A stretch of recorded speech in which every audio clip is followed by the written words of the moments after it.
daily boleh ke? Okey, ini kasut 361 Flame 4, kasut full carbon plate.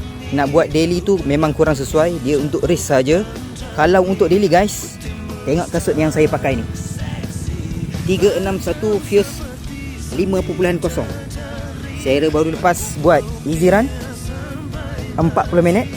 Kasut ini lebih sesuai untuk daily guys. First kali kasut ni sesuai untuk daily sebab dia tak ada carbon plate. Kita boleh lanyak hari-hari guys. Kaki kita pun tak sakit.